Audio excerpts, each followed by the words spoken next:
Welcome to Ever Beyond, on Wolf Spirit Radio, everbeyondradio.com, Tirna Sow from Ireland, Scottish Sovereigns on the Land.ning.com. Be prepared to leave your belief systems behind as we go beyond teachers, beyond gurus, beyond duality, ever beyond, beyond, beyond, beyond, beyond.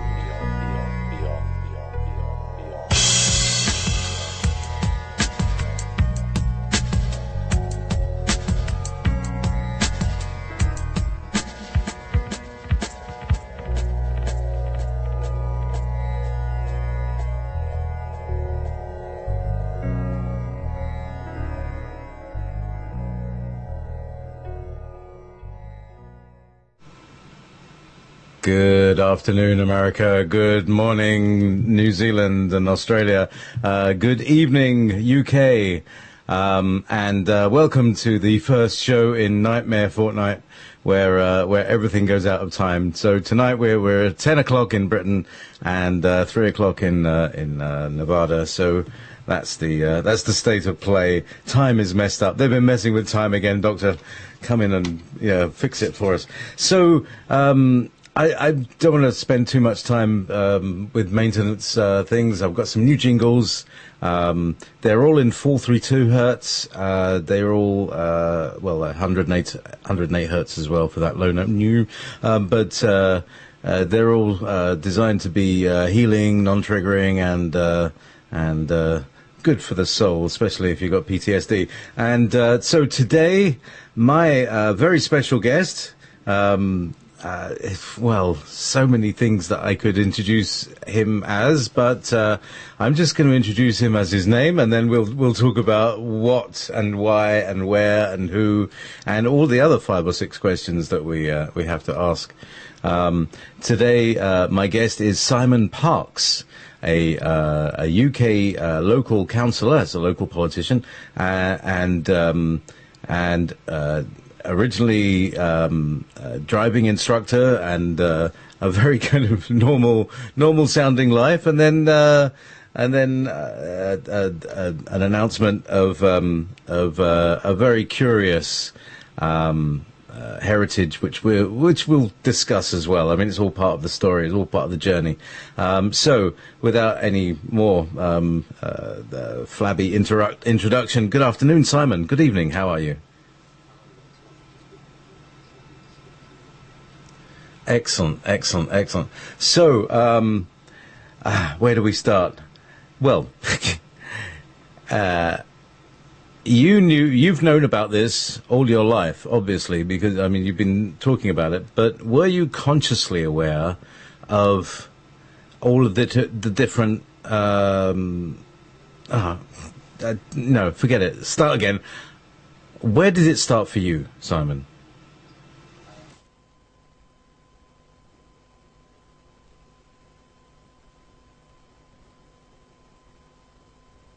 Aware that the world around me wasn't quite the world that that everyone else saw it as, and as I grew older, I privately to myself tried to work out what was going on, why was I having these interactions and others weren't, and I also learned that I had to be quiet because in general company to start talking about these things didn't go down very well. So it was perhaps only in the last 10 or 15 years that I was able to put all the pieces together as best as I could and come up with some sort of answer. Now, for your second question, I think it really all started for me officially in terms of my trajectory of understanding in 1971. So I would just have been around 12 years old. When I had an experience where I was taken on a craft by what we say in Britain as mantids and what the Americans call a mantis, and that was a very formative experience for me because I had to make a choice as to who did I want to associate with. Would it be reptilian type creatures or mantis type creatures? And I chose to associate with mantis creatures, and from that moment onwards my experiences were not solely with the mantis, but very much so. So I think 1971 would be the moment that my life completely changed. So at that time, when we, people who are interested in aliens and the things off this world, it was always relegated to complete fantasy because they had the big lockdown on the truth embargo. But when you're just a little older than me, but I had my nose firmly glued to the front of the TV set during all and any science fiction, Doctor Who, Star Trek, Joe 90. I've been revisiting. Yes, that's something else. Now I know about MK Ultra and Montauk. So all of these shows, they showed aliens, and sometimes they were blobs, sometimes they were like life gemmers, but not as we know it, and all of those. But actually, it was only until Babylon 5 that we actually started to see the insectoids in sci-fi. They had a Mantid who was like the sort of wheeler dealer, the black market dealer. He was down in the alien department in Babylon 5, but they were not portrayed so much, But when I think of the universe, if I think of the planet and I think, well, here on this planet there exist these little creatures, and they're like, there's one that's an inch long, there's one about 3 inches long, and we call them different names, but they're the same creature. Like, you call them a grasshopper, you call it a locust, but essentially it's the same creature in a different scale. And I just presume that scale exists all throughout the universe, as a question of, if there are 6-inch humans, there are, 6-foot mantids, things like that. Does that pan out? Is that a kind of true assessment of the way things are in the galaxy? I think that Earth humans, are quite happy to see bug-eyed monsters, and the more bug-eyed a monster is, the happier they are. The more human a creature looks, or the more it resembles something on Earth, the more uncomfortable Earth humans are with that, because it's too close to home, too close to comfort, too close to core.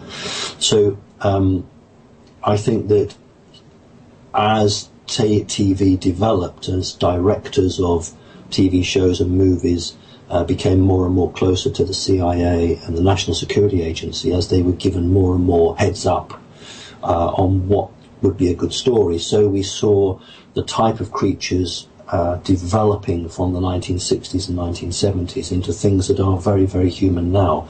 You talked about Joe 90 and some of the other fantastic British, let's get that out there, British programs. Yeah, good old British stuff. That were produced in the 60s and 70s, and it was actually for many, many kids, both boys and girls in Britain, and indeed around the world, it was staple viewing. Slightly different for me, because there were some programs that I was required to watch. For instance, things like Stingray. I don't know if some of your audience might be familiar with that, but with Stingray, I had to sit and watch that. My mother would sit with me, and we watched that. It was about a 30-minute program, and I wasn't allowed to speak or eat or leave the room while that was on. And there were certain programs like that I had to watch, and there was one series of programs called UFO, which I think was in 1969. Oh, yeah. Ed something. I can't remember. The guy with the white hair. Yeah, it'll come back to me. And basically, I was shipped off to my grandparents, who had a colour television, 1969, in Britain. Not many people had colour TVs back then, but my grandfather had a colour television, and I was shipped off there weekly, where I had to sit and watch that. Also with the Avengers. So, there were messages, you see, in these programs where directors of science fiction, whether they were for children or not, didn't matter, who were being given information to help them with their story, but were being asked to put out certain themes. Think of Captain Scarlet, for instance. I think what's happened is that humanity over the last 30, 40 years has been steered in some ways positively, in some ways negatively, towards accepting a new sort of alien. So back in the 60s and 70s, it was bug-eyed monsters. In actual fact, I'm trying to think of the film, in the 1959 or 1960, I think it was Quatermass and the Pit, where I saw mantis-y type creatures then. But you're right, they very rarely appeared until more recently. So, and as you know, and back to the whole TV thing. Jerry Anderson. I mean, you cited many shows there. Jerry Anderson, famous for Thunderbirds, but as you said, Stingray, Joe 90, UFO, Fireball XL5. Oh my, there's just so many, and they all had this what we call now disclosure in them. So this is really interesting because you were instructed. Now we've heard a lot of people have seen your other interviews, so we kind of we know about the your mother was part of the secret services and military services and things like that. So she was following orders, obviously. Place him in front of the TV and don't let him, etc. And she would follow the orders, obviously. And there you were instructed. So when you watch these shows, what was going through your mind? Were there several streams? Did you hear, for instance, do you have implants that give them a telepathic connection in through your eyes and ears?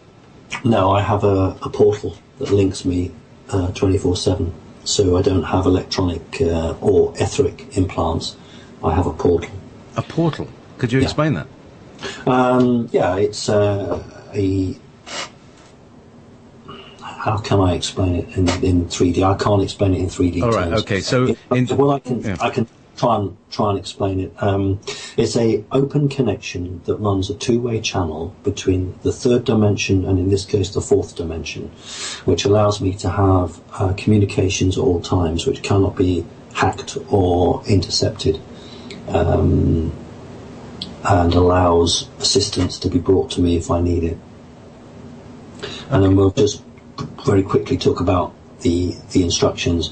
Yes, what would happen is I would sit and watch a program. I wasn't allowed to eat. I wasn't allowed to talk. There was no talking. I had to sit and watch it. But at the end of the program, there would be a 5-minute question and answer session with my mother, where I could clarify anything that I'd seen and I didn't understand, and she would answer. So, for instance, in Stingray, one of the character puppets is called Marina, and she doesn't speak, and the world accepts her as a mermaid. So she's this mermaid character, and I asked my mother, why doesn't Marina speak? And what I was told was, Marina is a cross between a human and a reptilian. So Oh wow! We're being told this was a mermaid, but what my mother said was basically she didn't use the word genetic engineering or gene splicing, but what she said was, Marina is a cross between a human and a reptilian and hasn't yet sort of learned to speak. So I was being guided, more guided than instructed, and it was what I made of it. So it was a very interesting upbringing, I must say. Well, I mean, it sounds like anything but boring, I had to fight to watch Star Trek. I had to tooth and nail. Oh, I don't like that stuff. Like, I hate those things. I knew I had to watch them. I knew and even now, I realize the content. There's encoding. I don't know what it is, but it tells you every show has a tiny piece of the puzzle. I've always found, Okay. even if it's Doctor Who or I mean, Yes. there was that lovely Doctor Who a few years ago when they were tunneling deep down and they found themselves in a chamber. They, dug the deepest mine that humans have ever dug, and guess what? They bust into is a massive sleeping reptilian dormitory, and they're very unhappy with the humans. Very unhappy. So, and I think at the same time there was some other reptilian-based thing going on. So let's segue our conversation, therefore, into you've said publicly that you are a hybridized hollow Earth human, reptilian, and now is that a Draco reptilian or is that some other kind of reptilian? And your Mantid side, your Mantid side is like, are these the Kuiper Belt Mantids, the same ones, and where do they originate from? Can you fill us in on some of the crazier details of this, or crazy to ask? Yeah, hopefully it's not too crazy to you. Hopefully you and your listeners have done enough research and know enough to perhaps not look on it as crazy. No, we don't have a negative view of it at all. It's very, very interesting. Yeah. The Kuiper Belt, that doesn't play any part in it. There are some people who are talking about spaceships hiding in the Kuiper Belt. I have no knowledge of that. I'm 1/3 Draconis, 1/3 Hollow Earth human. This is my soul we're talking about, not my physical body, and then 1/3 Mantid. My energy signature, that's the higher self, is predominantly reptilian. So when you look at a living creature, you would look at the soul of that person, that's the real person, but also what we call the higher self, where the 10 strands of etheric DNA reside, and the energy of that, when combined with the energy of the soul, will make up that person. It will, dictate that person's character and their physical attributes. So my energy is predominantly reptilian, but my controlling element is predominantly mantis. Controlling element? Yes. How would you characterize that as personality? Well, no, because I'm 1/3 human, 1/3 mantis, 1/3 reptilian. Basically what happens is the human third and the mantis third gang up against the reptilian third and outvote it on most occasions. The mantis part is the thinking, the logical side, the collector, the recorder. The human side is when I want to see a beautiful rainbow, then I will connect with that human part. If I need energy or something like that, then I will connect with the reptilian part. So it's about not so much character, but accessing those elements that contain that energy that make you as a person. And once a person understands, who they are, what their soul is, then they can connect their organic brain with their soul. Then they can, really develop and be something special, because all humans have the capability to be special regardless of what their soul is. They just need to believe in themselves and they need to connect. So, would you say that you're unique on this planet, or are there others who have combinations of different soul groups in the same body? I'd like to talk more about that. But yeah. I've met one other person with the 3 parts. I've met 5 or 6 people with 2 parts to the soul. Most people would have the one soul. That's the normal. That's the standard.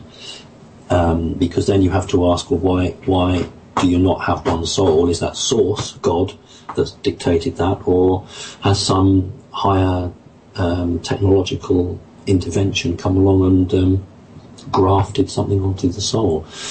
So in most cases people would have one soul, but I'm not unique by any means, no. Right. So, I mean, if somebody did a reading on you and they read your soul, would they be reading the Mantid, the Reptilian, or the human? Well, hopefully they'd read all three. Right. Okay. Interesting. Okay. So, and in terms of who I'm speaking to now, Yep. you, plural, can answer as one, or do have different characters that come out at different for different questions? No, because that would be someone who's had mind control, and then they would have alternate personalities. I don't have alternate personalities. What I have is one soul, which is equally divided into three parts. If I'm debating in council chamber, then the Mantid part will very much be the one to the fore, because that's the one that's got to play politics and argue and be logical. If I'm with a club going out looking for, I think Americans call it rock hounding, we call it fossil collecting, then that might be another aspect. So it's not in the sense of three separate parts that play different tunes, if you like. It's one theme, but within that theme there are flavours. That's probably the best way to describe it. Okay, that's cool.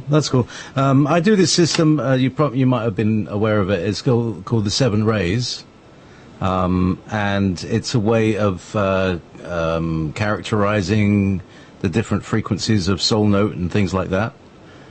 So it's very interesting to read you, because I'm getting, wow, what's this? What's going on? So I'm whatever you call. Well, are you familiar with the term monad? No, I'm not. All right. Well, the higher self, the source thing, is on the first ray. Your soul, the major soul aspect ray, is ray 5, which is quite interesting. That's a very kind of cataloging, kind of historian-y kind of energy. And then you have a ray 3 personality, which enables you to talk to anybody. And stuff like that, very communicative. So it's interesting to look for the other rays, which would show up, I believe, if we're talking the same language, as sub-rays in your soul. So I'll as I listen to you, I use the dowsing to determine these. So I'll fill you in later. So. Okay, so we have a question, first of all, from Walt Silver, and the question is relevant to this point. So he's asking, what is your life purpose having this DNA mix at this time? And I think you kind of touched on that a little bit just then when you're talking about the councils. That's a really, really good question, and it's funny, you must draw some very, very knowledgeable audience, because I find generally with radio shows it's towards the end that the very good questions come in, and then we run out of time. So I think that's very auspicious that we've started with what is a very important question. Oh, yes. We are pivotal in the development of Earth humans at the moment. This is the end game, and I don't mean the end game from a negative point of view. I mean in terms of a new beginning. And anybody who's alive on the planet now is really blessed, because this is a fantastic time. I know it's going to be difficult, but it's a fantastic time to be here to see this through, and to see the great changes that we need to come through for the benefit of every good person on the planet. And I'm just playing my part, a small part, as many people are across the globe, who are doing everything they can to wake up humanity, get the message out there, be supportive, be helpful. My soul, I'm trying to make the distinction for your audience, not my physical body. My soul was here very early on in the development of humanity, and it's absolutely appropriate that my soul is here as the circle is joined up. So the beginning and the end for the new beginning. If that makes any sense. That does. So you were here at the beginning, and one thing that you've mentioned before, I think it was you that mentioned it, but it was about what the Mantids are at, where they're at is they look after the planet itself, not the human race, but the planet itself. Is that So, and what would be what would be the point of entry? I mean, when you're talking about you were here at the beginning, do you want to talk a little bit about that? That sounds fantastic. I think originally that the Mantids were here for the planet because this is a beautiful water world. There are very, very few water worlds in any of the verses within the multiverse. But over time, the Mantids realised that the human race was something a little bit special. And so their allegiance moved to include the planet, unlike the Reptilians, who have never moved really much from their position.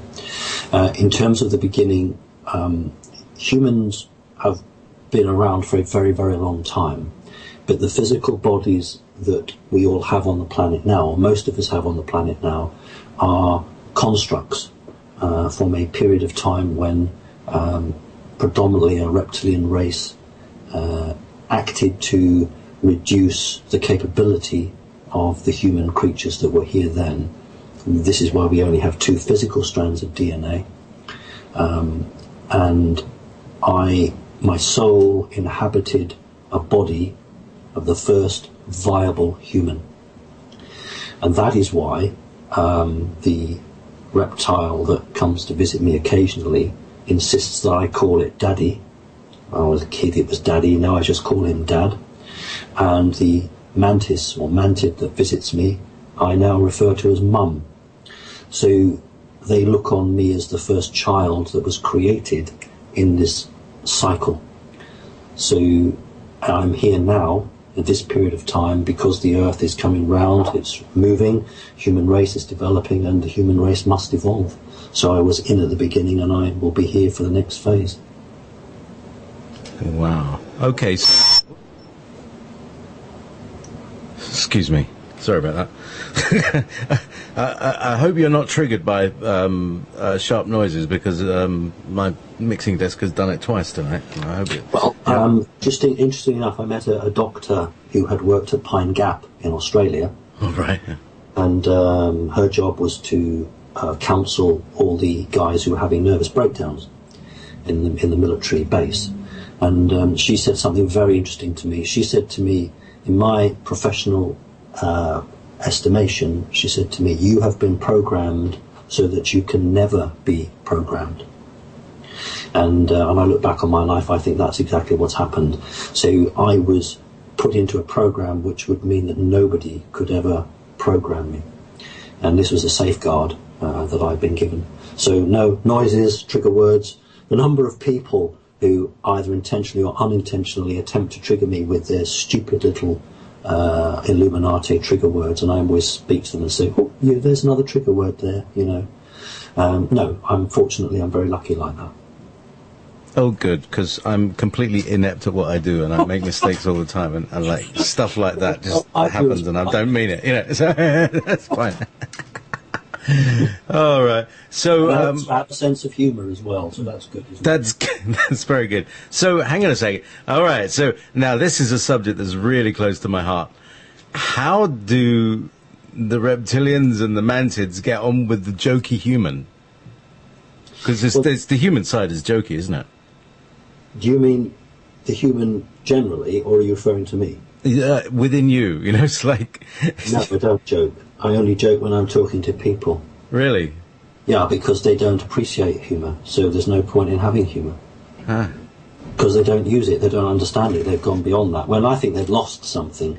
In fact, the mantis realise that they've gone down that road too far, and that's why they're seeking to regain some of their compassion in that sense of the word. So no, for instance, when I'm communicating with them, I don't use my mouth, so it's all telepathic. So as soon as you do that, your whole style of communication changes. So I can communicate in pictures and in colour. Very rarely use words. Sometimes when I have to say a person's name, I'll form it in my head, but it's generally through pictures and colour.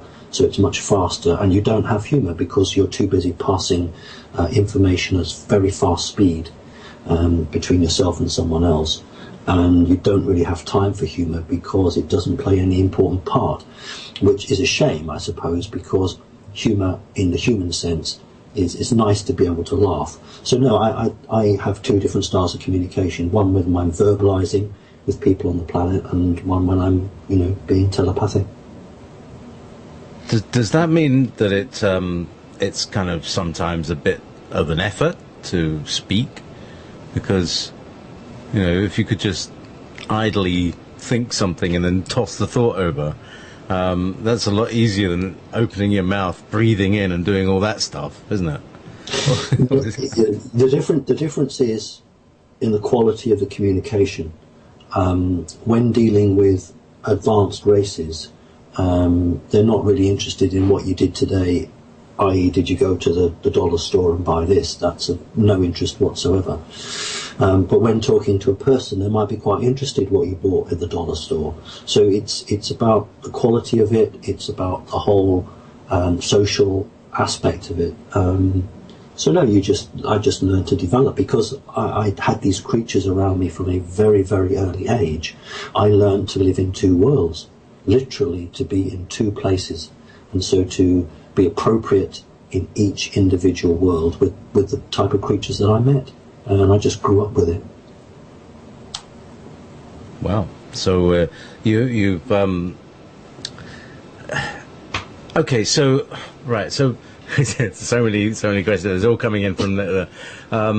Let's see if we. So first of all, you said something about full circles, or you came in at this cycle, and is that because you contain like a kind of blueprint that that like after the photocopy and the multiple photocopies, it doesn't look very much like the original blueprint. Is that like to kind of reinforce the pattern of human consciousness in a body or something like that? Is am I getting anywhere near, or am I just babbling? Well, you're not babbling, but you're not near. All right. So what's the purpose of you incarnating at this time? Right. I contain 1/3 of a reptilian soul, but it's not just any reptilian soul.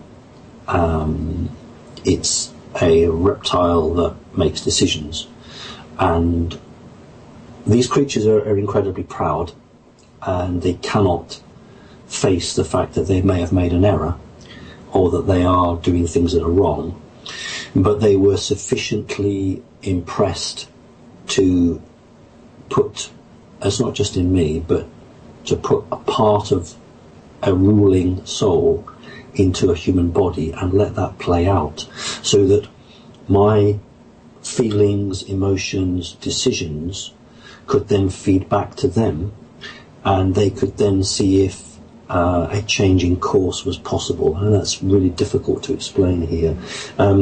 For instance, if you believe that you have the God-given right to rule a people, but you, in the back of your head, think, well, this isn't possibly right. Is there an alternative here? And you think, well, I can't go onto the planet as the king because, it's not going to work. But what I'll do is I'll put an element of my soul into an appropriate body down there on Earth, and then let's watch that play out and interact, and it will have some influence on me. And the whole key here is that the human race is on the verge of changing, and any good intentioned creatures, and I mean it, good intentioned creatures, have the ability, there's going to be the most huge release of energy when human consciousness expands, and creatures that are stuck in the fourth dimension, who are connected to the earth, excuse me, who have become good intentioned, can use that energy to try and pull themselves out of the blockage that they're in. Now the Mantids or Mantis have long understood that and wish to change. The Reptilians are hedging their bets. So my part of what's going on here with me is this process of working out just how viable it would be and whether the reptilians can actually change or whether they're just incapable of change. So that's one element of what I'm about. So it's quite, I mean, there's, what can I say? I mean, it's like there's a lot at stake, Yes. Particularly for the reptilian. Yes. Because this is one of these evolve or die things, isn't it? Yeah, but it's not just about the Earth, because it's that old adage of you throw a rock into a pool and the ripples go out. If races can evolve successfully on the Earth, then that will emanate out through the multiverse and will have beneficial effect to other planets, because this isn't the only planet that's going through this cycle. All planets go through this cycle. It's just our turn now. And if we can have a positive output, then that will actually emanate out and will assist across the universe. So what plays out on the planet Earth actually plays out right across the whole universe. So, and therefore what plays out in our individual lives plays out in the universe as well. Yes. Okay. Right. Right, here we go. More questions from Walt. I mean, we got Walt is he builds orgonite devices and Metatronic devices and does shamanism and things like that. So he's really quite there. And he's asking because he comes across in his journeys, he comes across mantids and reptilians and other people.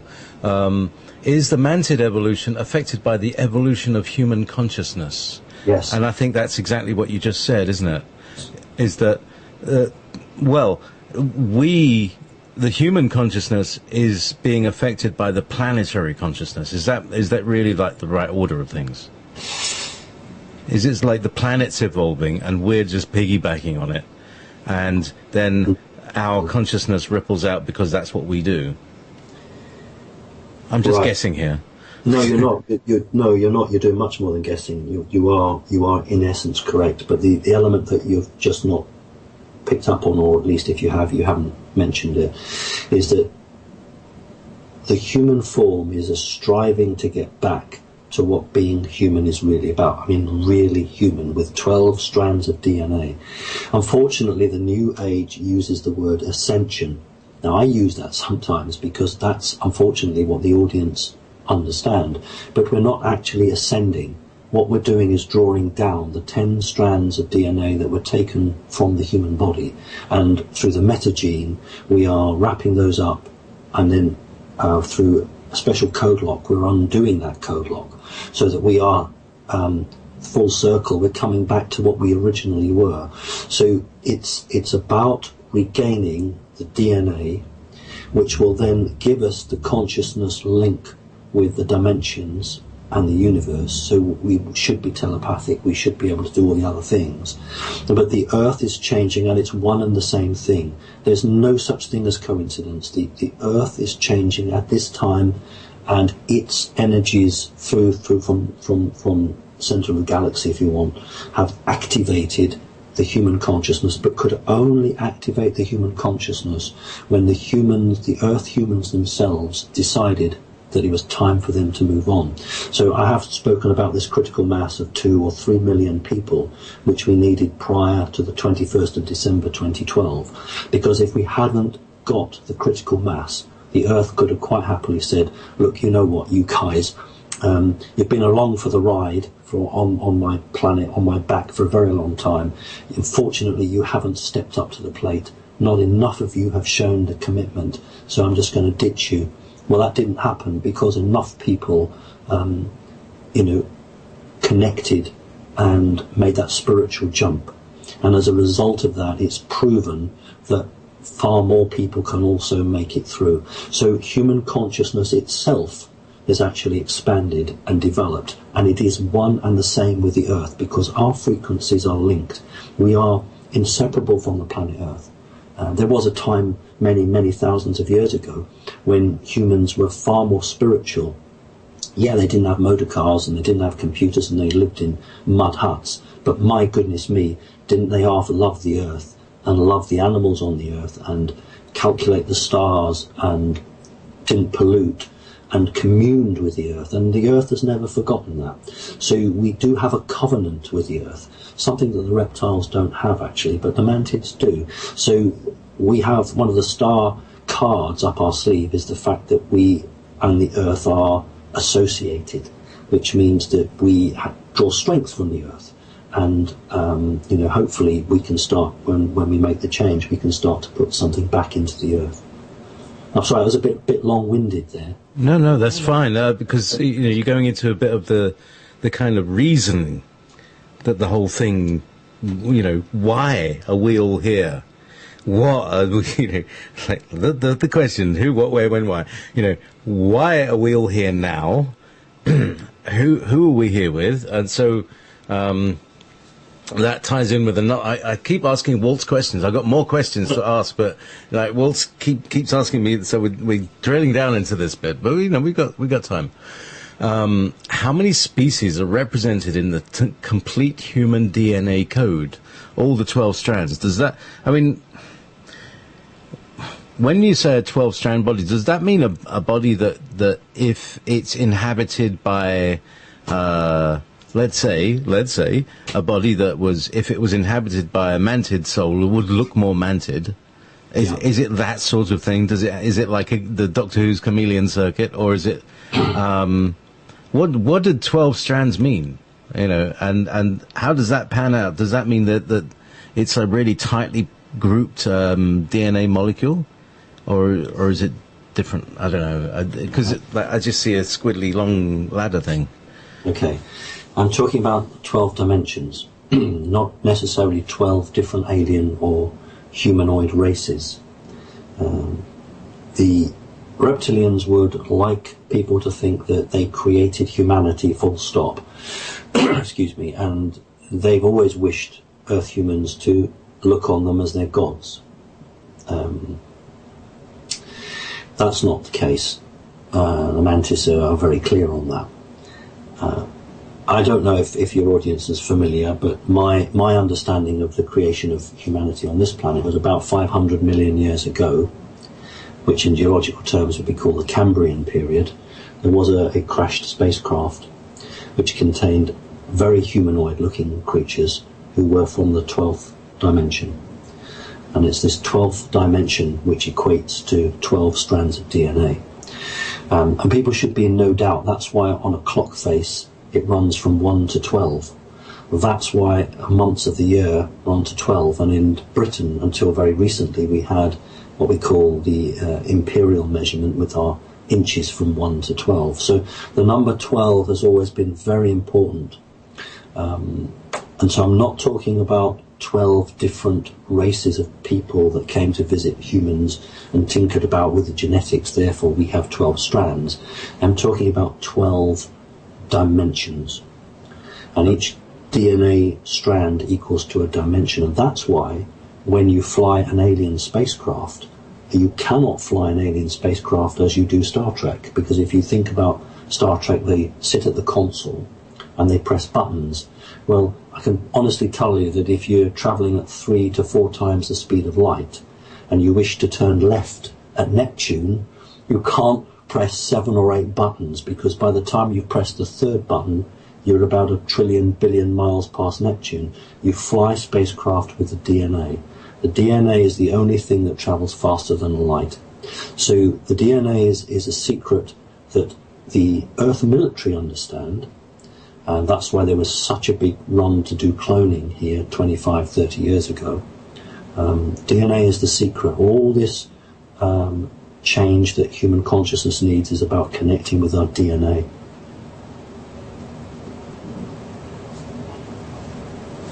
So connecting with the DNA is the all right. So I think I'm getting a kind of clearer picture, because I've always heard this thing. 12 strands of DNA. I was like, how can you fit 12 strands? But if you're saying that they're hyperdimensional, that they go up Yes. in octaves. Absolutely. Because my understanding of dimensions is frequency. Yes. And it's just octaves. So- We see light in one octave, and it just keeps going up. There are still rainbows in higher octaves. We just can't see them, and that's one of my things. Will I be able to see infrared and ultraviolet? That's what I want to know. Is it going to be cool stuff like that, or is it? Am I just going to see ghosts? The answer is yes. Oh, how cool! Absolutely yes. How very nice. And okay, so now, like the audience that we have here, we're pretty up to speed with most things. We try to get the best of understandings here. So we're well up to speed on the Reptilians, the Khazarians, the who's behind it all, the Jesuits, the Vatican, and all this business, right? We do also understand that it's not government or it's corporations and so again we're up to speed on the whole way the world is. And one of the things we chatted about just before the show was about to start was what's happening in the world. Now, I saw today that HSBC. Hang on, let's just say that. Let's see if I get the right jingle. There we go. The HSBC. AKA Barclays Bank, AKA the evil ones, have pulled out of gold in London, which is like really important thing. Yeah, it's like saying I've just pulled the plug up, and the dam is just going to start trickling away from there. Is that the kind of state of play, Simon? Yes. Back end of last year, autumn of last year, I was predicting a very large economic crash, but not in America. Every pundit was talking about America crashing, and I was the only one saying, nope, it's going to be Europe. And to a certain extent, I've been vindicated because 4 weeks ago, the International Monetary Fund put 50 billion euros into European banks and have promised to put further 50 billion in every month. This, of course, is not real money. This is just noughts on a computer screen. But they obviously saw what I'd seen, that a European collapse was imminent. My best information is that they may just have saved the day from their perspective. If we're going to see an economic collapse in Europe, it will be around September, October, November of this year. But if the IMF, there's two things here. If the IMF continue to put in 50 billion every month, and the three key money men that matter in Europe, one's in Frankfurt, one's in Bonn, and the other one's in London, if at least two of them continue to believe that these fake zeros will mean they can make a profit, then there'll be no collapse. Now, separate to this, there's the game being played about pulling the plug on the gold standard. I don't call it the gold standard, but the world is going to divide into two camps, those with gold and those that do not have gold. And America and Britain do not have gold. Switzerland got most of its gold back, not all of it, but most of it. The Chinese have a fair bit. Germans have a little bit. But by pulling its trust in gold in Britain, what they're actually saying is, we know that Britain doesn't have any gold, therefore we wish to disassociate ourselves. So it's the beginning of the move which I predicted about a year and a half ago, where we'll see two camps, those with gold and those that don't. And of course those who obey the golden rule, which is those who have the gold make the rules, it will determine who's got the boot and who's well, I mean, here's the thing. What happens next, Simon? Because this is supposed to be some transition into something good. This doesn't sound at all good. It sounds like we'll all be plunged into some kind of poverty. Well, you know, if you're making a pizza, you may start off with a big lump of cheese, and then you have to grate the cheese.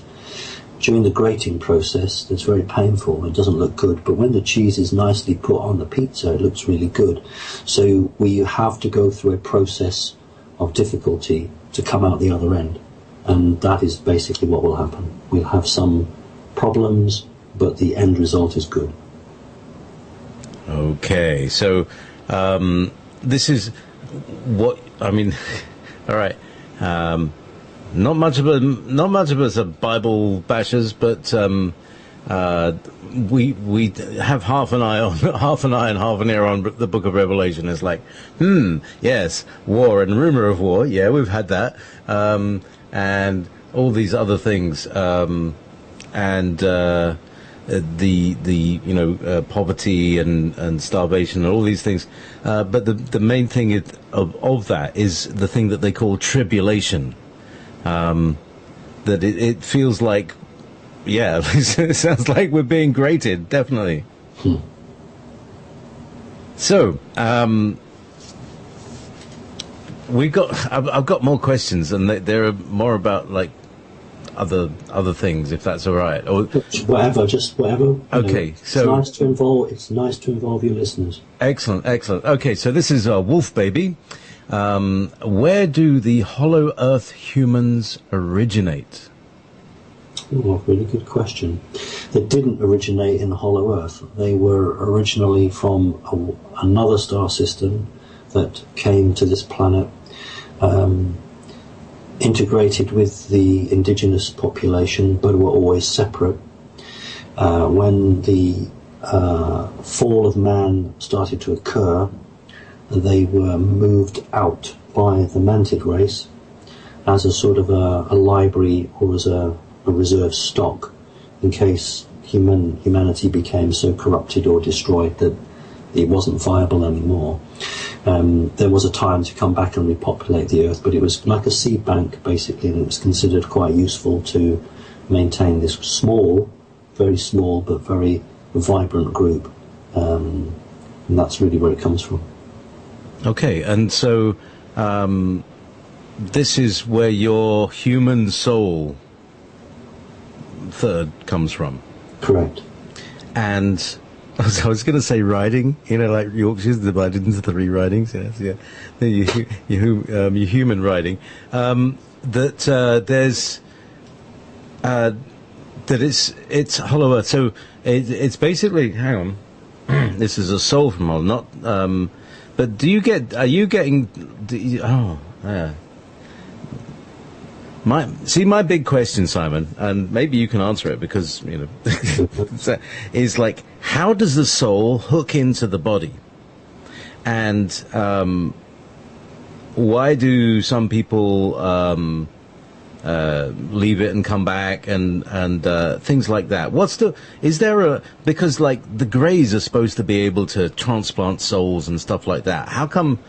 What is it? Why are we stuck and some people aren't? Several questions. But several questions. Let's see if I can, with my poor dyslexic monkey. But let's start with, how does the DNA hook into the body? Well, the DNA is separate. No. Sorry. The soul. Yeah. Sorry. What I mean is, how does the soul choose? In most cases, the soul will choose if a physical body dies. The soul has to leave that body. If there's a viable body nearby, it will automatically go to that body, but only if it's a viable body. Here's where the manipulation occurs, either from source itself or from technologically advanced off-worlders.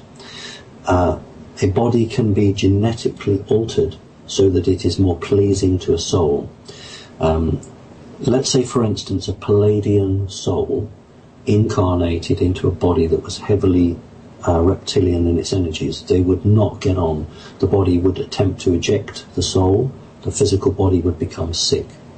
So in most cases, the energy overlay of a body, it matches, or is at least reasonably compatible with the soul. So a soul will either through source choose to incarnate in a body, or it will be directed by technological means. Well, I can't remember what the other questions were. Well, it's the first one is what is the hook? What is the thing that because not every soul can hook into any body. No, but it's not about. Well, I don't understand what you mean by the word hook. A soul has to have a physical body. Even a 12th frequency creature who has a light body, they still have some form of body, because the soul needs to have a framework around it. So a soul will look for a body that's appropriate for it, and it will be drawn. If it had the choice, it would be drawn to a body that most closely matches the body that it's used to being in, and has the same frequency resonation as the soul. So that could be your hook, I suppose. Yeah. Okay. So it's a frequency a frequency match, which would be the ray. Yeah. That's so. Yeah. Okay. I can. All right. I'm getting that. Okay. So more questions from Wolf Baby. No. First of all, from Starlight 4127. First of all, Wolf Baby 127. This is Starlight 4127. Jay, God, they're going off. They're going off the. Oh, hi, Leprechaun. To say, yeah, big shout out to everybody in the chat room. It's a great evening here. But it's jumping up. This thing is jumping up there. All right, before it moved. Could you ask him about reptilian spirit guides? All right, this is from Starlight 4127. Could you ask him about reptilian spirit guides? Because I was told I had a reptilian-like spirit guides when Walt did a journey for me. Thank you. Is this good or bad, lol? Is this good or bad, having reptilians in your spirit guide repertoire? Okay, it's not what you are; it's what you choose to be. And there's too much BS on the internet. Reptilian is bad, Palladian is good. No, it doesn't work like that. There are good reptilians, to use a very banal, plain human term. You can certainly have reptilian spirit guides which are good and not so good. And the way to judge it is, how supportive are they towards you? Is the advice they're giving you beneficial to you? So judge by the actions of your spirit guide.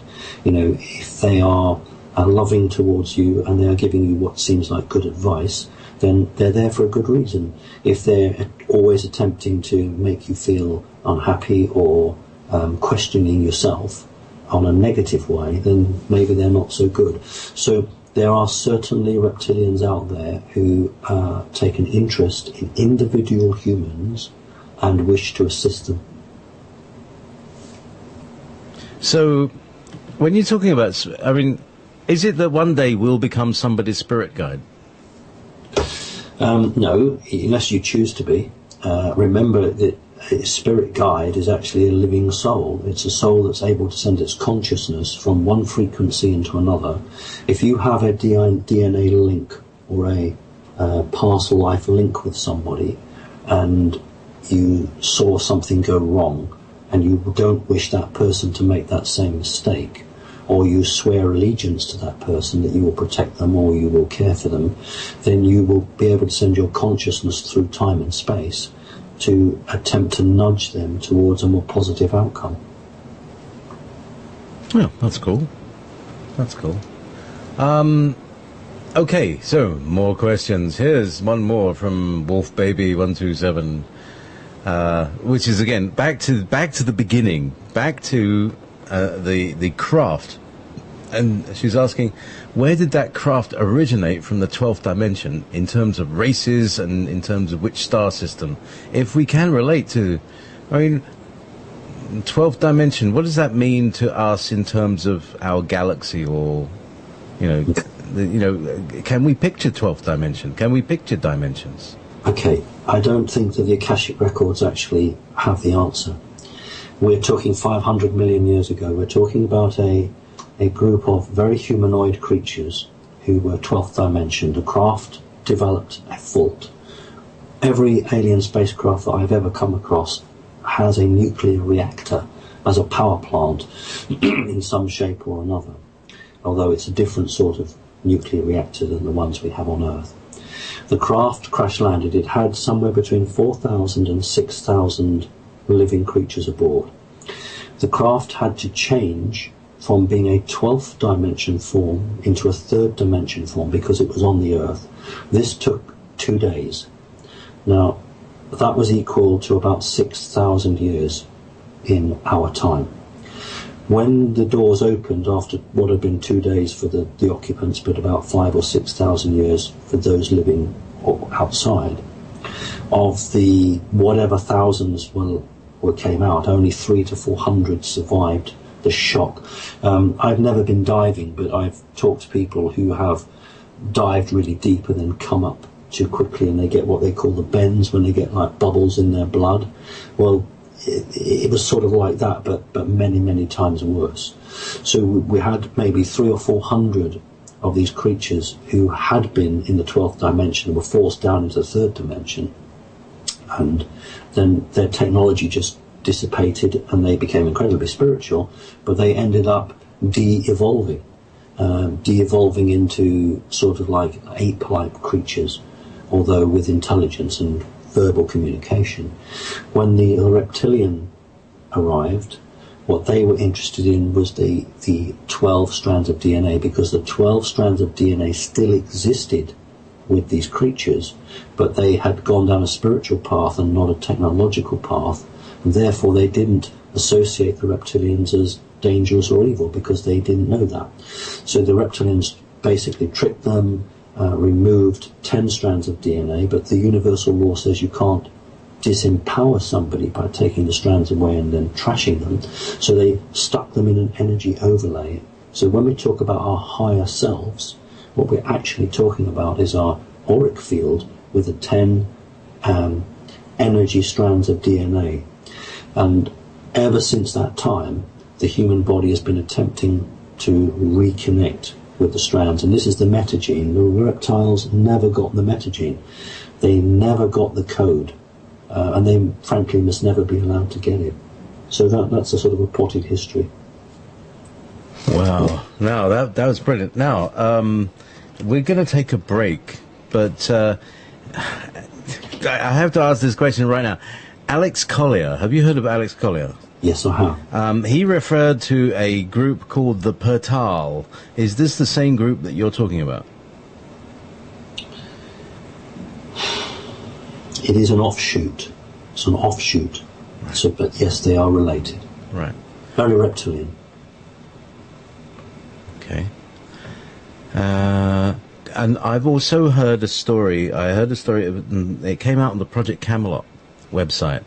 Okay. But it was a woman who remembered that scene of the whole. She was on that spaceship. She was one of the inhabitants of the spaceship, and she said she was like Indian. She came. She was somewhere in the east of the world, and she was recounting almost that verbatim story that you were talking about. I'll have to go and find that. That would be very interesting. I'll see what I can do. I'm sure it's on Kerry's site. Okay, thank you. She's got such a library, and so has Wolf Spirit, I have to say.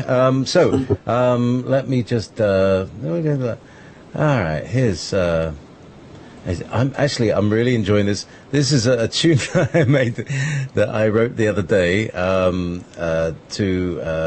as something to imitate another piece of music that we didn't have the copyright for. So I made my own version of it, which has taken on its own life, and I quite like it. It's quite sweet. So I hope everybody's listening on headphones. It's quite nice on headphones. But I'm going to play a couple of our new promos and things like that, which we just created them, and yeah, let's put Walt's. This is Walt Silver's commercial, so I'm going to play that for him anyway.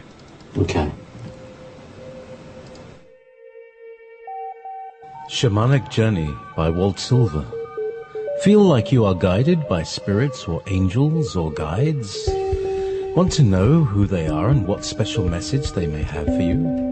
Have Walt Silver take a shamanic journey to contact these magical beings. Perhaps they have a tool to help you in the form of an energy device specifically made for you. Go to cosmicreality.net and click on the Walt Silver button. Walt Silver, a member of the Wolf Pack.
Ray Readings by JP. Want to take control of your life? Start with the basics. Learn what prominent energies are at play in your soul and your personality. Go to everbeyondradio.com and get a Ray reading from JP. Discover how to capitalize on your strengths and mitigate your weaknesses. Claim dominion, one ray at a time. everbeyondradio.com. A member of the Wolf Pack. Beyond. Beyond. Good afternoon, good evening. Welcome back to Ever Beyond. And tonight's guest, Simon Parkes. Well, it's getting really exciting now. So we go all the way back to the beginning of stuff, and people crash landed. And I'm going to have to find that interview. It was several years ago. I don't know if anybody in the chat room is aware of that particular interview. So I'll have a look in a while. Yeah, if I come across it, Simon, I'll send it to you by email or something like that. So yeah, so there's the cycle there, and so and when the Reptilians got here, they started working on this this rather. And would you call that, is that the fall? Is that what people call the fall? Yes. Right. And this is 500 million years ago? No. 500 million years ago is when the 12th frequency humans first landed on Earth. The fall would have been probably around 220 to 230,000 years ago. All right, so this is a completely different thing. All right. Do you want to tell us what's the real story behind the fall? Because we see a dumbed down story with apples and snakes and stuff. Yeah. What's the deal, Simon?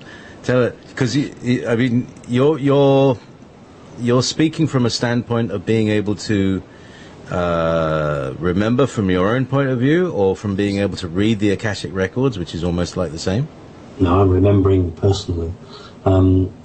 Literally the fall of man, as the church would refer to it, although they put a completely different spin on it because their religion, was the removing of 10 strands of DNA, and meaning that you couldn't be telepathic, you couldn't have a connection with the earth in the same way, you couldn't move objects around, you couldn't heal somebody who had cancer.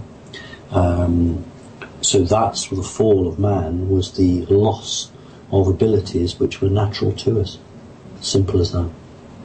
But the religion, the church, has changed that to say, you've upset God, so you've sinned. So here we go with the wonderful word of sin, and that's a different take on it. Right. So what you're saying is that we really have been victimized, and that the sin is not our fault. It's something we were thrown into, and it's not something that we should blame ourselves for. Is that right? Or is there some other higher responsibility that these 12 dimensional people didn't fall here by accident? It was all, etc. Yeah, I think you've answered your own question. I think the important part here is maybe we had to go through this to actually understand what we had. I moved to my location some 20 years ago, and I now live by the sea. And for me, it's a very beautiful place, and I really value it. But someone who's born here perhaps doesn't necessarily value it in the same way because they've had it every day of their lives. So maybe in some ways, if you had 12 strands of DNA and you had the capability to do almost anything, maybe you didn't realise just how lucky you were, how gifted you were. Maybe it became impossible to work through problems. If you are in a higher dimension, then problems do not weigh on you in the same way because you have the capabilities to overcome those problems. That's why so many higher frequency entities incarnate into human bodies in the third dimension, because a problem really is a problem here. We don't have telepathy, we can't heal, and everything is physical. So we have to really work hard at overcoming our problems. So that's why so many individuals who have karma from many lifetimes, choose to incarnate here to try and get it all sewn up and overcome it. So I don't believe in coincidence, I don't believe in chance, I do believe in God, and I think that that the human race had to go through this process to come out the other end to be really strong. I see. So, I mean, that's a kind of, if it doesn't kill you, it makes you stronger kind of philosophy about things, really. Yeah, but I don't want people to think that we sort of said, come on, stick a knife in us, slap us around the face, that's what we want. Yeah, come on. Bring it on. What happened was that we were tricked. So let's get that straight. Yeah, tell us the story. Please tell us the story. And also the people who, not all of them, but many of the people who run the world are playing by rules that we never expected them to play by.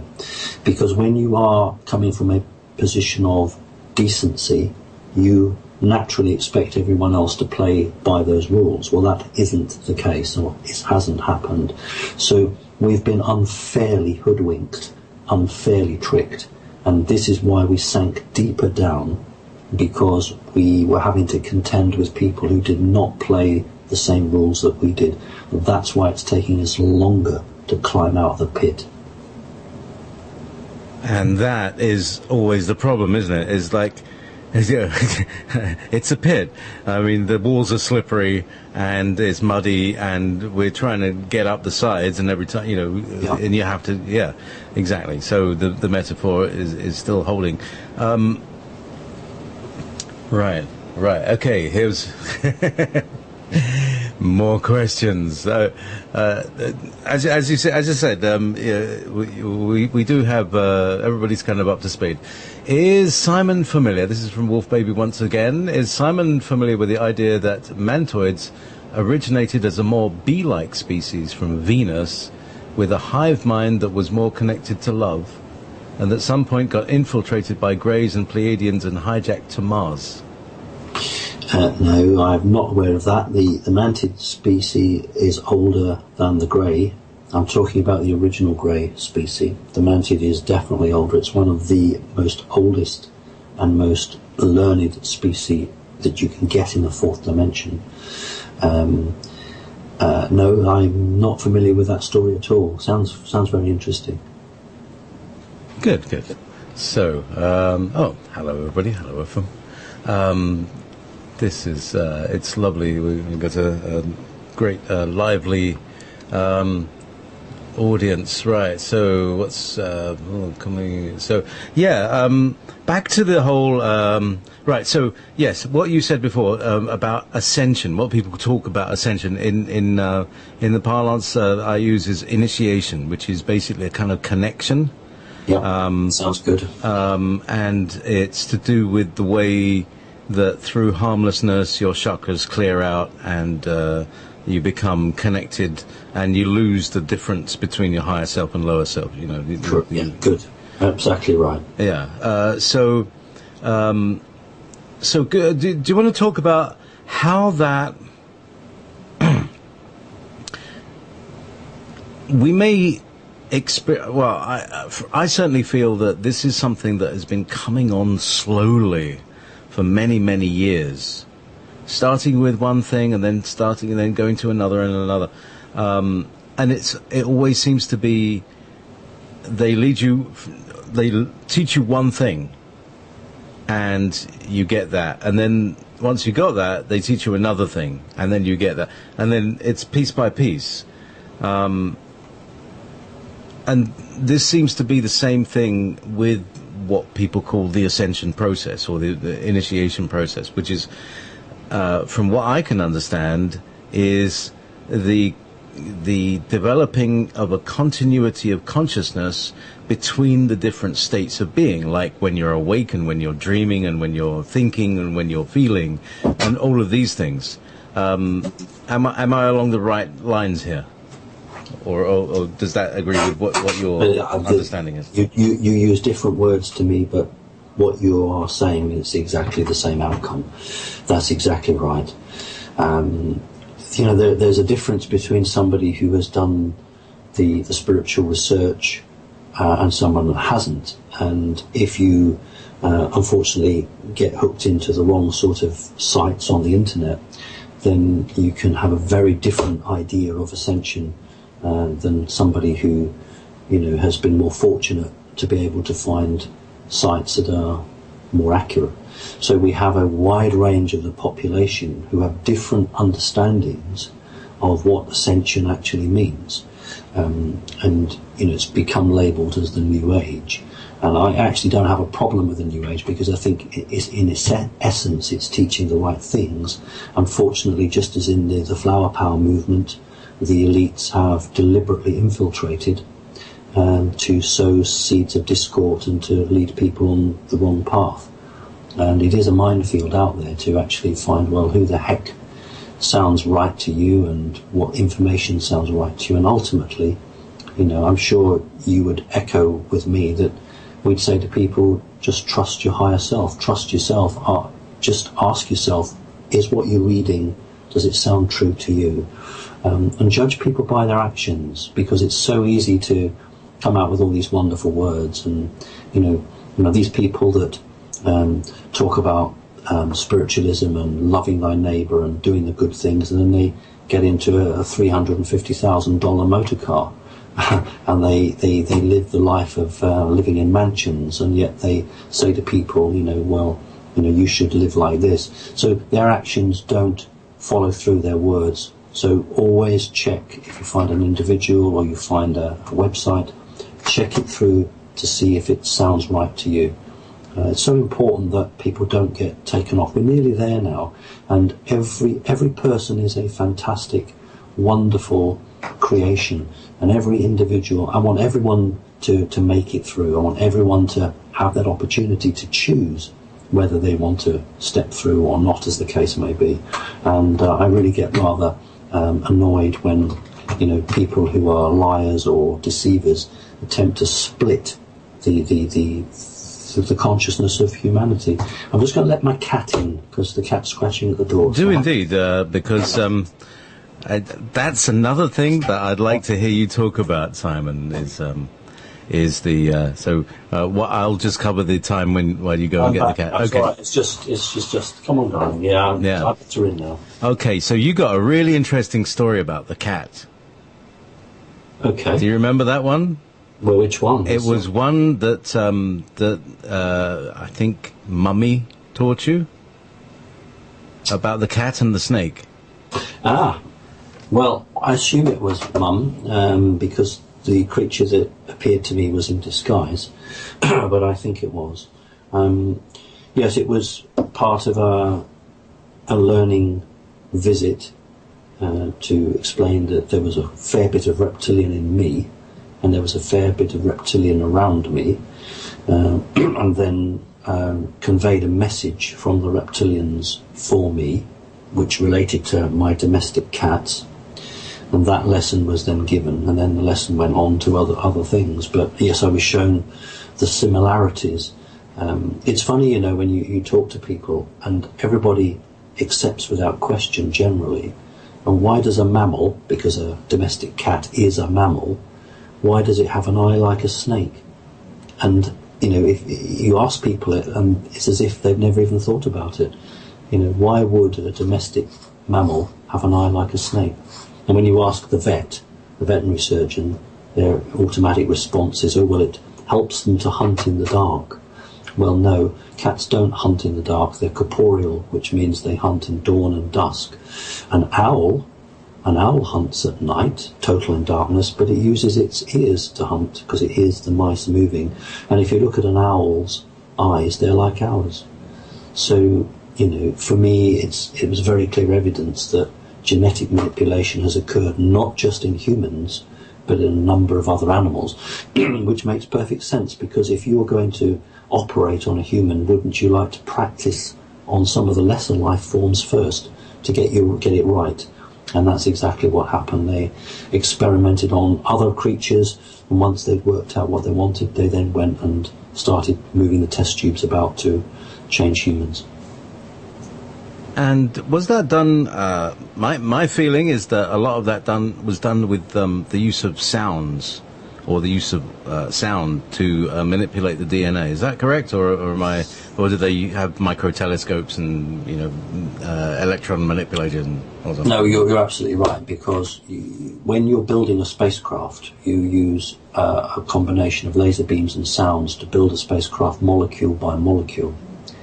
And if we think about the the Old Testament, when they walked around the walls of Jericho and used their trumpets to bring the walls down, and how many of us have had the privilege of listening and watching a wonderful singer shatter a glass with her voice.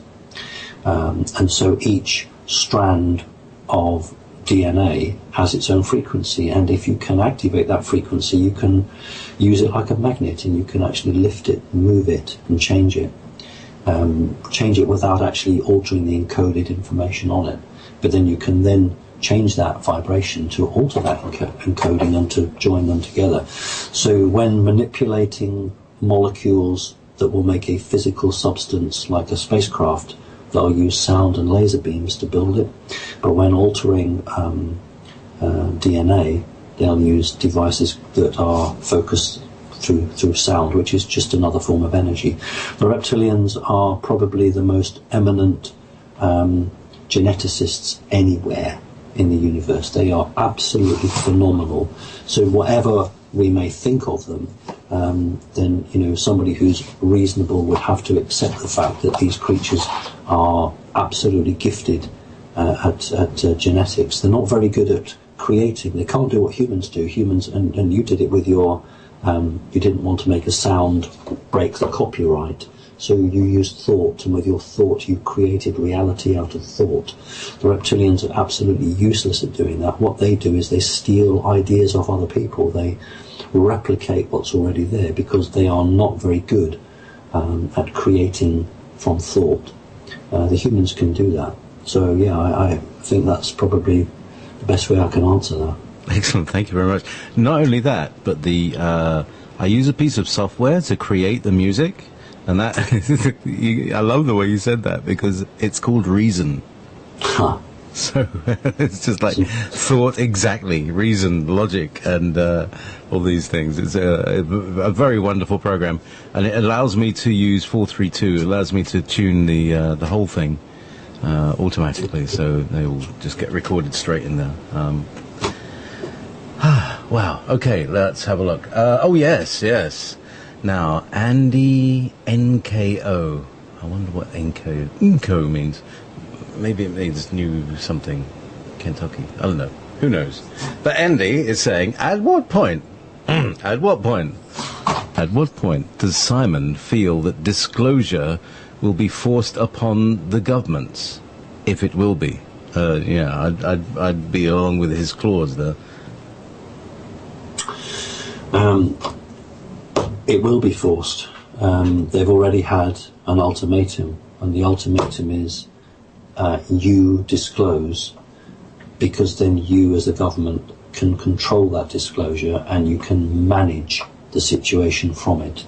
But if you don't disclose, we will do that, and you have lost the control over the management of how that information is released and how your populations will respond to that. There have been twice now where that's been put back, because the Earth governments have pleaded, well, some of the Earth governments have pleaded that they didn't have enough time. That now there is no more time, there is no more dispensation. So we've got about 18 months before they really have to make a decision. Okay, so here's another thing. This is my own question here, and this is to do with everybody's favourite aliens. Okay. Mork, Simon, Robin Williams, yep, and Spock, both with the K thing. All right. Is that part of a deliberate plan to kind of kill off the fictional version in order to bring in the real version, the real extraterrestrials, and the real secret space program? I read it as more to do with getting away from blobs and bug-eyed monsters and try to get fixed in people's heads that aliens could look very human. this was the point that, I mean, you know, I've always been quite clear that there are very, very real aliens amongst us now, and have been for many, many years, and put a hat on them, put a suit on them, or what have you, and they can get by. Not all of them, but some of them can get by. And so I think what Hollywood was under instruction as part of a slow disclosure program was to educate humanity that most aliens actually don't look bug-eyed with 20 arms and goodness knows what. They actually look quite human. So it was an adult attempt to get people to buy into a character. That's what Babylon 5 and all the rest of it is about, to like a soap opera, so you can actually get to understand and get to feel part of these different alien cultures and understand what they are and who they are, even if they're fictitious. You buy into it, and that was the whole part of it, to get people ready to accept the fact that these alien creatures did look like us. Because when Orson Welles did his War of the Worlds radio show just before the Second World War, he was under instructions to do so, and that was at a test to find out how the public would respond to an alien, not an alien invasion as such, but the realization of aliens were real and amongst us. Yeah, didn't go too well, did it? No, because the problem was that the other arm of the elite manipulated the press, and the press lied and said there has been mass panic. There was panic in some places, there definitely was, but some arms of the press actually played that out of all proportion, and so into folk history went this thing that all of America absolutely shut down. And so some elements of military have consistently used this as a, well, we can't tell the people because the people aren't ready for it. Now, what's interesting is that last week or the week before, John Podesta, one of Obama's closest aides, resigned. He was actually an aide to, I think, President Clinton as well. And in his resignation speech, Podesta said that one of his greatest sadnesses was that he didn't get the alien disclosure out. He's actually said on it, he actually tweeted, hashtag, the truth is out there. Now, why would a top aide to a president, as part of his goodbye speech, actually say, I was a bit sorry that we didn't get all the truth out about disclosure? So, you know, people are trying to let ordinary people know that there's something very big on the horizon and that they can't sit on this for much longer. So I am hopeful in the next 18 months to 2 years we have a real chance at disclosure coming out. So that brings me to the concept, which is what I think has been part of the dark side agenda in the constant denial and truth embargo, is that when the truth comes out, it comes out as a shock. Yeah. And that, again, traumatizes humanity. And that this has been a constant battle between the light side and the dark side. No. The light side are making movies like Star Trek, where, you know, we are friendly with aliens, and the dark side are making, you know, Independence Day, yes, and, you know, disaster movies and stuff like that. So it is really hard to pick through the predictive programming. We've been very fortunate to have Stuart Swerdlow, who was part of the Montauk project. He's sort of educated us about, you know, what predictive programming does, and how they also inject it. Anyway, long story. So let's have a look. We got more questions. We got more questions coming in from the chat room. It's brilliant here. Okay, so here's from Nancy. Does Simon believe in a creator consciousness existing referred to a Mother Earth or Gaia? Yes, before I answer that, I've shared a stage with Stuart Swerdlow, and I got to meet him a couple of years back. He's a very genuine man. Everything that he says is true. Certainly in relation to Montauk and some of the aliens he's seen. We spent a couple of hours talking, and it was very clear to me that what he was coming out with, you do not find in books, you don't find on the internet. You only know if you associate with that particular alien race or that human elite. And Stuart and I got on very well because, when you meet someone who's genuine in all ways, then, it's very obvious. In terms of the question now, yes, the Earth has a fantastic consciousness. I do believe in that. This is a feminine side, actually. And there is the aliens actually don't call God God. They refer to God as the undying creator. And I suppose I take comfort from the fact that these superbly advanced alien technologies are no closer to understanding God than we are. And that's, I think, the way it's meant to be. Although they accept it full stop, in the sense that they're not trying to understand it, because they've reached a level of understanding where they know that they'll never understand it. So, yep, they refer to God as the undying creator, the one source, the major one source that can create life and has a consciousness and a will, and that every planet has that consciousness, and everything that lives also to a certain extent has an energy consciousness as well.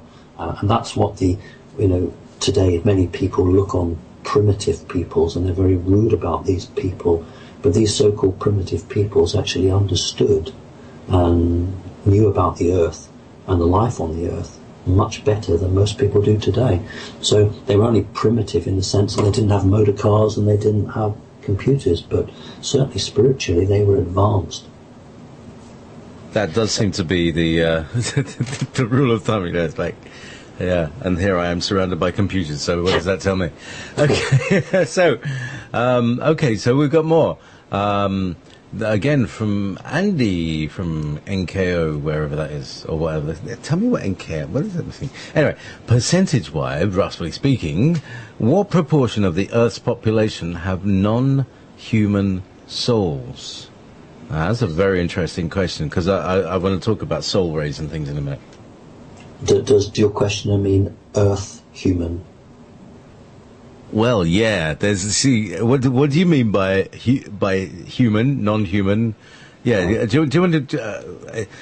There's so many aspects to it. Go ahead. The questioner means Earth human souls, as opposed to human, because remember, if you're from the fourth dimension and you're a Palladian, you are human, but you're not an Earth human. But I think I'm assuming the question means Earth human. The reptilians have a very big say in the makeup of the human population, as can be gathered from what I was saying earlier. I would say 75% of the planet are made up of Earth human souls. The rest are anything that's not indigenous to the planet Earth. So they're about 25% alien. Well, yes. Or not non-terrestrial, whatever Yes. that might mean as well. Because, how long do you have to be here to be an Earth human? Is it like being Scottish? That's a really, really interesting question. Because I live in Scotland, right? And everybody says, "Oh, you're Scottish." No, they wouldn't say I was. My neighbours wouldn't say I was Scottish. They say, "Oh, damn it, nobody in London would say I was English either." But anyway, so how do you determine what's human?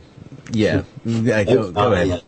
It's when the soul chooses to incarnate in a human body out of choice, not because it has no other choice. In other words, when the body that it's in dies, the soul actively seeks a similar makeup of body. The problem is that with many Earth humans who are not awakened, they are, for want of a better word, sleepwalking, and over a period of time the soul begins to lose connection, not with source, because it can never lose that, but it begins to lose connection with the human body it's in. It's not communicating, and therefore it becomes, for again, want of a better word, dumbed down. It begins to accept what the organic body is telling it. Whereas if you have come from another universe or another dimension or another place, You are continually fighting against injustice. You're continually challenging and saying, this isn't right, we shouldn't be doing this, or I don't understand this, these people are crazy. And so many people say, I don't fit in here, and that's because the soul is not earthbound, and it's sort of saying, well, this is all mad. Whereas those people who have a 9-to-5 job, and good luck to them, and they're very happy with it, but they believe everything they're told, and they don't question, and that's their world, and they'll come in and put the TV on, and they'll believe everything they see, and they'll think, yes, absolutely. Well, that's an earth human soul. Now, it doesn't mean that that person can't change, but that person's got to want to change. There's got to actually say, hang on a minute, there's something wrong here. So it's harder for them. It's much easier if you've come from the Pleiades, because you're already 50% there by wanting to question, and you just instinctively know that things aren't right. But if you've incarnated and incarnated and incarnated to such an extent on the planet that this is all you've ever known, then it's a real hard job to get these people to wake up, and that's where the battle is going to lie in the next 2 years. Right. Okay. So, let's just stick with the soul thing, right? So, I was saying before, I measured 2 sub-rays in your soul ray, and one of them is ray 1, which I presume is your King Daddy writing, and then you have a ray 2, which would be your Earth human. So perhaps your ray 5 is Mantid. That would be do they have a very concrete consciousness, the Mantid? Can you define what you mean by concrete consciousness? In terms of not very abstract. Yes, you're correct. Right. Okay. So that would be more of a 5th ray, and you say they like to collect things. You certainly do. Right. So that's again, that's a ray 5 thing. Everybody knows Dave, who I started the station with. He died last year, but he had a ray 5 personality, and he would collect everything. Any video that anybody would post, he would upload to his to the Wolf Spirit Radio site. Okay. And so anything that anybody spoke about on the show was available to all the things, and that's the sort of thing. And I've got a streak of that myself. So that's very interesting. So meanwhile, hang on, I've got one of these. Meanwhile, oh, it doesn't work. Where did it go? I have to have that pressed. There we go. Meanwhile. Yeah, I love these things. All right. Okay. Yes. Right. Okay. Oh, very good question. Oh, yes. What planets have Earth humans visited by means of black engineered alien technology? And do you know anything about what this black engineered technology is made of? And you were saying, you build it molecule by molecule with an ion beam or something? I didn't use the word ion. No, I put the ion beam. Anyway. Okay. Yes. Well, humans have visited other planets and have done for a very long time. There's been an embargo around the Earth, which has just recently been lifted, and up until then only authorised missions could be let out. We don't want to stray too much because we go on to about the fake moon landings, etc., etc. But certainly, since the late 50s, humans have had the capability of leaving the Earth and visiting elsewhere. This has been by 2 things. One, by gifts of technology, and then separately to that, back engineering technology. The gifts of technology that the humans have been given are not particularly helpful. Humans have gained more from back engineering craft. The Roswell crash, that's 2 spacecraft that crashed, not 1. That was certainly back engineered to make many things. At the moment, the Americans are holding 1st generation triangle craft. who are a bit old-fashioned now, but they have first generation, which they would use if they ever went down the false flag alien invasion route. It would be the first generation black triangles they would pull out for the cameras. The humans are fantastic. I mean, they are brilliant creatures. I mean, they can really create. The problem is they've outstripped their spirituality. They have technology now which is about 50 to 55 years ahead of what the public on the street think they have. And the result of that has meant that they can begin to look on themselves as perhaps a little bit arrogantly, and some of these people in the military really do, or government, think of themselves in a very arrogant way, because they have such technology now that it's completely outstripped their ability to control it. So since the late 50s, certainly been capable of visiting other planets.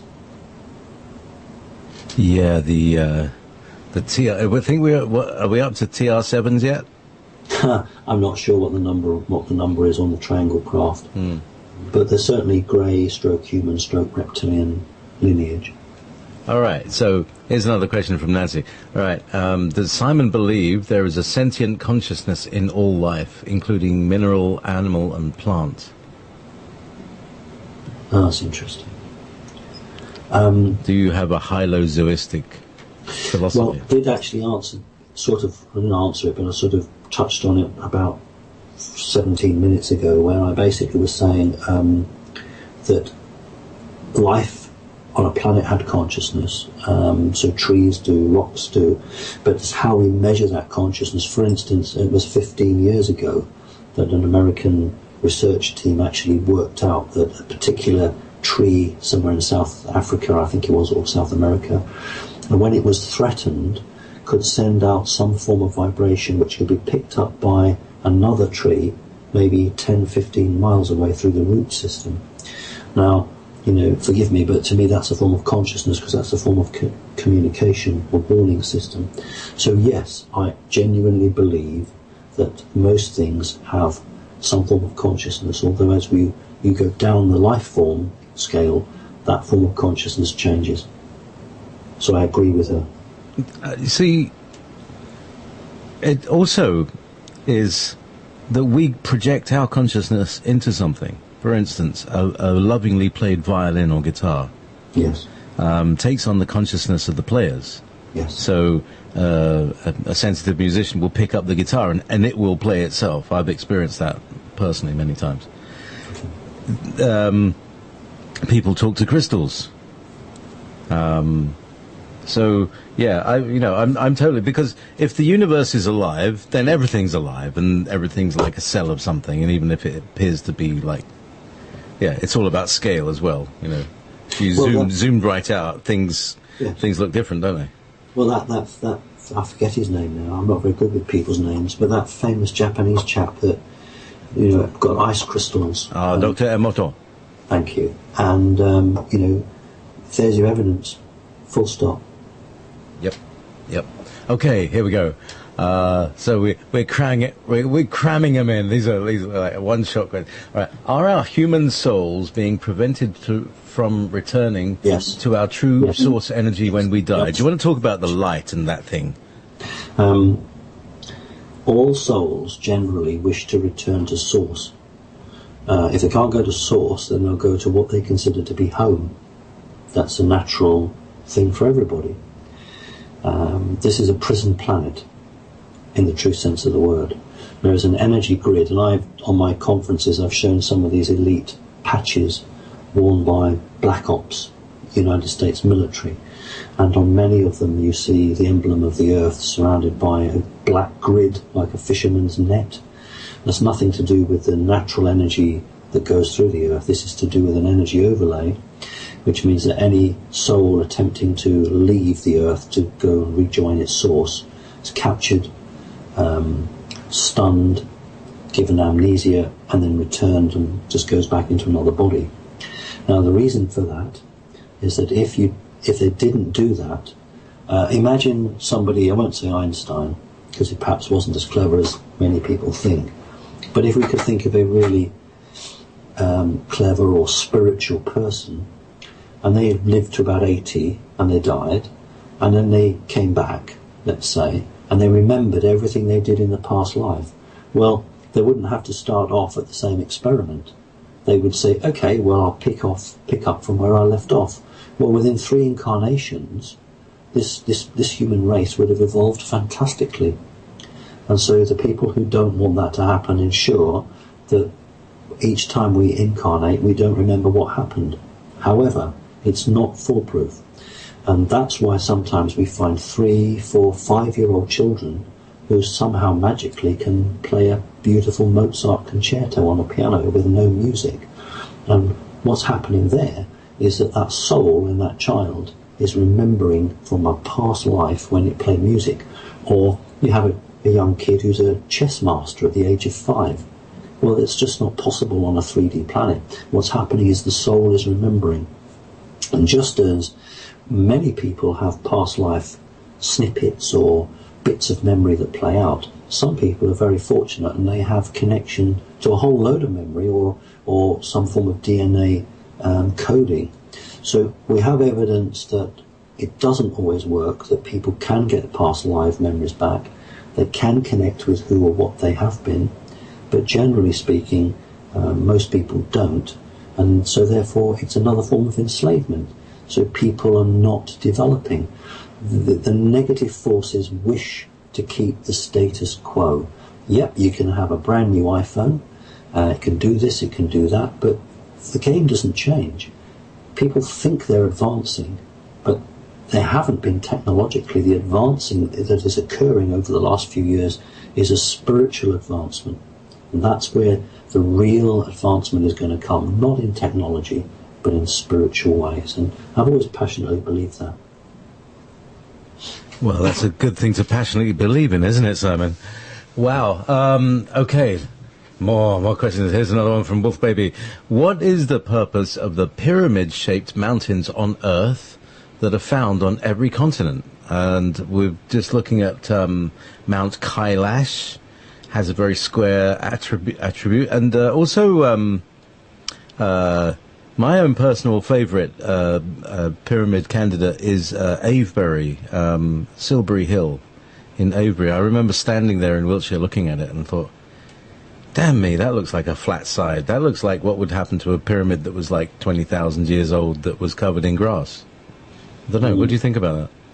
Well, again, the answer lies within the 3D world. I mean, back in the late 50s and early 60s, I don't want to advertise, but the Gillette company, who produced, I suppose, a safety razor, and you can't get them for love nor money now, but they produced a little metal pyramid, which folded at hinges, and after you'd shaved, you placed your razor blade in a north-south orientation and closed this pyramid up in metal and left it overnight, and in the morning it was sharp. And that's not a joke, it actually ionized. The ions were focused through the 3 sides of the pyramid and actually affected the edge of the razor blade. Of course, what happened in the company was the shareholders suddenly realised that people weren't buying as many razor blades, and because these razor blades were becoming self-sharpening, so they soon stopped that. So the pyramid shape has always been understood as being important. There was an oligarch in Russia, a very, very wealthy chap, who built 6 or 7 small-scale pyramids in Russia, and an experiment was undertaken. Only the Russians could do this, and convicts from prison were actually brought out on a regular basis to spend time in one of these pyramids, and they actually found that it was a very beneficial effect. The amount of reoffending went right down. So through all of humans' history, the pyramid shape has had great significance, both through technology and through spiritualism. And if you haven't got the technology to build something in stone, then you build it in earth. But the real key here is a physical pyramid, or a physical-like pyramid, but a true pyramid in energy sitting over the top of it. And in many places on the planet, you will find what looks like a rough pyramid shape. But there are only very few humans who can actually see the energy pyramid that just sits on the top. And this is very much like what's got to happen with humans. We have to draw down into us our strands of DNA, and so these energy pyramid shapes which sit over the physical pyramid have to come down inside the physical and become one. So there's a lot of change that's got to take place. Wow, Simon, that's great information there. That very, very, very good. And yeah, interesting. So you're talking about the fact that every pyramid is an etheric pyramid, and that it's in the 3D is an embodiment of that thing, but this thing exists on other dimensions, and that's why, because it anchors all the way through. Is that correct? So that's correct. Some have been destroyed, though. Some have been taken down and destroyed or mothballed, but the vast majority are still there. Yes. Mm. Yes. I just got a flash of stingray, and when you said stingray, I instantly thought of Marina. Yeah, so the hybrid. So here's again from Andy. Why do we dream, and when we sleep, what is happening with our souls? I lucid dream often. Can I turn this into an astral projection? How to become more connected? So many questions. Many question. Right. Dreaming is a really important aspect of being human, and is simply because we are disconnected from our higher self. When we dream, we are connecting through our higher self to another level of consciousness, to another dimension, and we are recharging. That is why, if you go without sleep, the doctors tell you if you go without sleep it's a medical condition. I don't buy that. If you go without sleep, you begin to hallucinate, and that's because you're not able to play back or connect with source, because the human, without the 12 strands of DNA connected, cannot connect with source in its waking life. That's a very important point. A 12th dimensional creature can connect with source in the day, in its waking state. It's connected all the time. Now, yes, humans are connected all the time with source, but they're not able to communicate. Now, when you go to sleep, you are able to open to source and connect, give and receive. And that sort of reboots you for the next day. That's why humans are in the sleep pattern. But when, fingers crossed, everything goes to plan, we wouldn't actually need to sleep very much, because we wouldn't need to do what we have to do at the moment. Sleeping is a product because we have been robbed of our DNA. Well. That's also very, very interesting. And the angle that question came in and the answer that came, excellent. Thank you very much, Simon. All right, so here's a question about you personally. What does Simon think he will go to, what does Simon think he will go and do after this incarnation? I have actually thought about that. I think what will happen is that I'll have along with many other people, have a well-deserved holiday, and then I'll get bored, and then someone will come along and say, look, there's this planet on the wherever, needs a bit of help, are you up for it? And they'll probably be bored and get involved in it. I can't leave this planet until the cycle is completed. So half of me loves this place, and half of me wants to be away. And I've had conversations with off-world creatures where I've just said I'm heartily sick of it, because there's pollution, pain, filth, murder, rape, lies, greed, and it just doesn't happen on many other planets. There's no other planet like this. However, those people who know they came here to do a job, and I always say to people, don't chuck it in, don't walk away, because then those that are left have to carry your workload. And the more people that say, I've had enough of this, then, what happens there? That work's got to be picked up. So everybody who's here for a reason, whatever it is, you've got to stick at it, see it through, because we all agreed to come here. And then once the job's done, then let's have a damn good party. It's just knowing when the party is. Oh right, yeah. More questions. Is Göbekli Tepe, which is a place I can never pronounce the name of, the site of the Garden of Eden? I can't tell you. I don't know the name of it. I suppose if I went there, I could be fairly certain. Yeah. All I know is that it's what we would call, in the biblical sense, Mesopotamia. All right. It's near the main river, but I can't. I just don't know. I can't say, I'm afraid. Okay. Also, this is from Shake Up NWO, Shake Up the New World Order. What do you know about orgone technology? Not a huge amount. It's not something that has felt that I needed to be brought up to speed with or discussed with. There's so much to this, to the world that we have. There's so much to the aspect of it.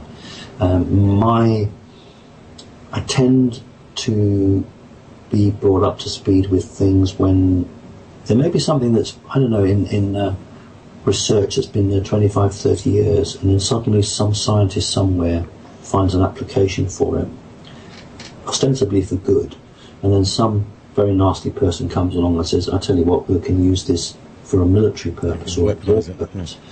And then I will have one of my regular visits, and then someone will say to me, you need to be aware of this. So that hasn't come up on my radar screen yet. Interesting. Simon Parks, I do hope you've enjoyed it enough to come back, because we could run out of time already. We've burned 2 hours, man. Yeah, thank you so much. What a ride. Yeah, listen, I'd love to see you come up this summer if we can arrange an actual gig for you, and we can certainly. Do you like Indian food? If you arrange something, I'll come up and do a workshop or something with pleasure. Do you like curry? As long as it's got no garlic in it, because garlic is a neuron inhibitor, I'm happy with that. No garlic. I'll tell him. Hussein, he's the manager of the local Indian restaurant. He's also a great fan of Sam Osmanagic. He's been out to the Bosnian pyramid and is into. Oh, fantastic! So he's a great guy. So anyway, a deal there. It's great. Yeah. So we'll sort you some non-garlic food. Bless your heart. Say, I was going to say hi to Mummy and Daddy. Simon Parks, thank you very much. This has been Ever Beyond. Stay tuned for Frank Jordan and the Earthmind think tank group. This has been Ever Beyond.